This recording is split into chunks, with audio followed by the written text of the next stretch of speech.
कैसे ये chairman board हो गए? हो गया, बहुत हो गया। ठीक है, यदि इन लोगों का अगर काम हो तो हम रगड़ देंगे। ठीक है।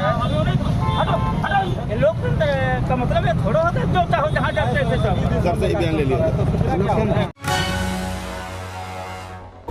खबर यूपी के बलिया से है, जहां बलिया में लगभग 3 माह से धरने पर बैठे ऑल गोंडवाना स्टूडेंट एसोसिएशन ने आज एडीएम वित्त राजस्व का टीडी कॉलेज चौराहे पर पुतला फूंका और एडीएम मुर्दाबाद के नारे भी लगाए। उसी दौरान सिटी मजिस्ट्रेट ने मौके पर पहुंचकर और प्रदर्शनकारियों से सीधे भिड़ गए। वहीं प्रदर्शनकारियों को सिटी मजिस्ट्रेट सीधे धमकी दी और कहा कि नहीं मानोगे तो हम तुमको रगड़ देंगे, तुम लोगों के खिलाफ एफआईआर करा देंगे, नहीं मानोगे तो। वहीं मीडिया ने जब सवाल किया तो सिटी मजिस्ट्रेट भागने लगे। बलिया से संजय तिवारी की रिपोर्ट। बिंद गोंडवाना संरक्षक ऑल गोंडवाना स्टूडेंट एसोसिएशन आगसा, ये राष्ट्रपतीय राजपत्र भारत के राजपत्र संविधान अनुसूचित जनजाति आदेश संशोधन अधिनियम 2002 द्वारा बलिया में निवास करने वाले गोंड जाति को अनुसूचित जनजाति के रूप में मान्यता दी गई है और तब से शासनादेश के अनुपालन में गोंड अनुसूचित जनजाति का प्रमाण पत्र जारी होता रहा है। अभी आप देख सकते हैं मनियर नगर पंचायत उपचुनाव जो अनुसूचित जनजाति महिला आरक्षित था और वहाँ पर 4 गोंड महिला जाति के लोगों ने पर्चा भरा, जिसमें भाजपा की गोंड श्रीमती बुचिया देवी गोंड जी विजयी हुई, जिन्हें जिला प्रशासन द्वारा शपथ भी दिलाया गया। और वहीं आज हमें समाचार पत्र के माध्यम से यह पता चला कि अपर जिलाधिकारी अनिल कुमार जी यह कह रहे हैं कि बलिया में गोंड जात नहीं पाए जाते। तो यह सीधे सीधे राष्ट्रपतीय राजपत्र का, संविधान का, शासनादेश की घोर अवमानना है और इनको तत्काल प्रभाव से बर्खास्त किया जाना चाहिए। ये पूरा IAS PCS का ज्ञान गोंडों के ही खिलाफ लगा देना चाहते हैं। जब बलिया में गोंड नहीं तो यहाँ हनुमानगंज की ब्लॉक प्रमुख सम्मानित महिला गोंड ही एक प्रतिनिधित्व कर रही हैं। 53 प्रधान, 53 BDC और 2 जिला पंचायत सभासद, चेयरमैन, 729 सीटें अनुसूचित जनजाति के लिए आरक्षित।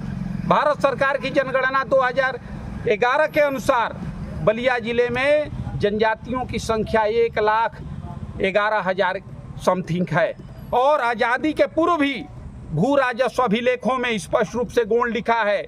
उस समय थानों की फौती जन्म मृत्यु रजिस्टर में भी गोंड लिखा है। 1942 अंग्रेजों भारत छोड़ो आंदोलन के दौरान बैरिया थाने पर राम जन्म गोंड देश की आज़ादी के लिए अंग्रेजों की गोली से शहीद हो गए थे, उनका भी बैरिया थाने पर स्पष्ट गोंड ही लिखा है। इस शहीद स्मारक पर बलिया चौक में लिखा है।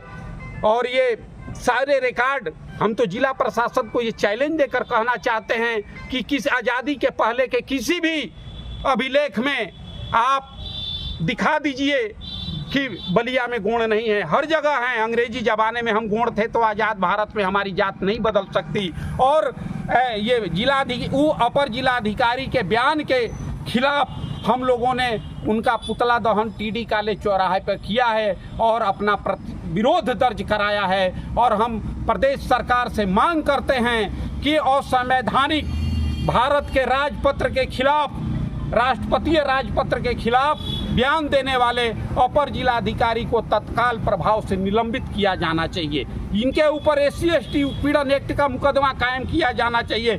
कानून से ऊपर कोई नहीं हो सकता। The constitution schedule caste and schedule tribe amendment act 2002 कहता है कि बलिया का गोंड अनुसूचित जनजाति ST हैं। और ये कहा जाने कहाँ से किस किताब में पढ़ लिए। क्या हुआ था? अभी आप पुतला दहन कर रहे थे, उस समय क्या हुआ? उस समय हमारे सम्मानित सिटी मजिस्ट्रेट साहब आए और उन्होंने कहा कि भाई ये क्या हो रहा है। हमने कहा कि अखबार में आपके अपर जिलाधिकारी हमारी जाति बदलने का षड्यंत्र कर रहे हैं, तो हम लोग विरोध स्वरूप उनका पुतला दहन करने का काम किए। फिर क्या हुआ? फिर क्या हुआ, वो थोड़ा हम लोगों को बदतमीजी से भी बात कर रहे थे, धकिया रहे थे। तो हम लोग तो भाई अनुसूचित जनजाति के लोग हैं, हम लोग 4 महीने लगभग होने को हैं धरने पर बैठे। हम लोगों की आवाज़ नहीं सुनी जा रही है। संसद में उठा गोंड जाति के प्रमाण पत्र का मामला, विधानसभा में उठा और ये सरकार हमारे सारे संवैधानिक अधिकार दे रही है, लेकिन ये जिला प्रशासन हमारी जाति बदलने की षड्यंत्र कर रहे हैं। आप लोगों पर मुकदमा करने की भी धमकी दी गई। हम लोग तो एक दिन जेल भरो आंदोलन किए थे कि हमें अब जेल ही ले चलिए। तो मुकदमा करें, लेकिन हम देश की आज़ादी के लिए शहीद होने का काम किए हैं तो अपने संवैधानिक अधिकार की रक्षा के लिए चाहे पुलिस की लाठी खाना पड़े, पुलिस की गोली खाना पड़े या जेल जाना पड़े, हम अपने संवैधानिक अधिकारों की रक्षा के लिए अंतिम दम तक संघर्ष अभी करने सिटी का काम मजिस्ट्रेट करेंगे। साहब ने कहा कि आप लोगों के विरुद्ध मुकदमा कायम होगा इसलिए कि आप लोगों ने परमिशन नहीं लिया है।